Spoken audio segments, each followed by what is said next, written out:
Now, Sir Jack's passing came as a shock to members of the Grand Bahama business community. Some say it comes at a critical time in the history of the Grand Bahama Port Authority. Joan Davis-Roll has this report. A principal of the Grand Bahama Port Authority has died, and word of his death has sent shockwaves throughout the local community. The flag at the Grand Bahama Port Authority flying at half-staff Tuesday, signaling the death of a man who for decades served in the position of co-chairman and honorary chair of the regulatory and governing entity for the city of Freeport, the Grand Bahama Port Authority. Local business leaders expressing their views on the life and times of the noted developer and philanthropist, and a man many affectionately called Sir Jack. He was a good man as far as I know. A couple of times that I met him, he's very pleasant. So I really can't say anything bad about Sir Jack. You know? I'm sorry that he passed. How did you feel upon hearing about his passing?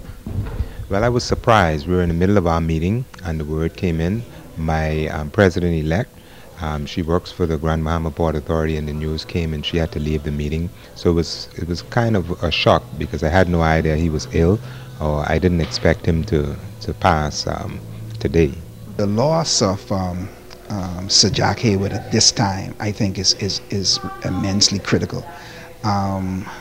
Sir Jack Haywood has been a tremendous influence developer of Freeport, the island of Grand Bahama, and he's been involved in an integral way. In the wake of the death of Sir Jack, the future of Freeport's already fragile economy is a key concern. Sir Jack was for decades a major player at the port and one of the architects of the Hawkesbury Creek Agreement.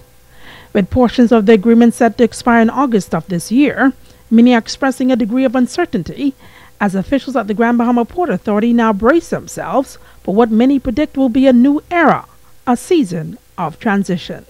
I know that he has contributed to this community, the business community here on Grand Bahama in many, many ways, and I'm sure he'll be missed greatly.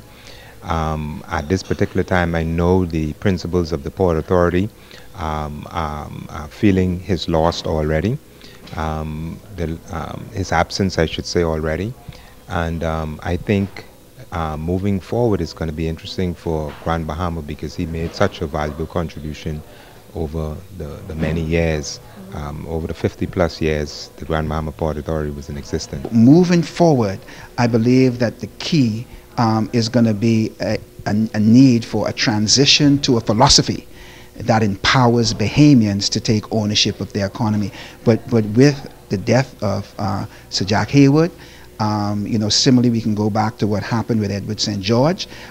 Transition is coming, and that's why we really, as a community, we need to be praying for our city, for our island, and for the Port Authority, that the transition will be to empower Bahamians. Sir Jack Haywood, OBE, dead at the age of 91.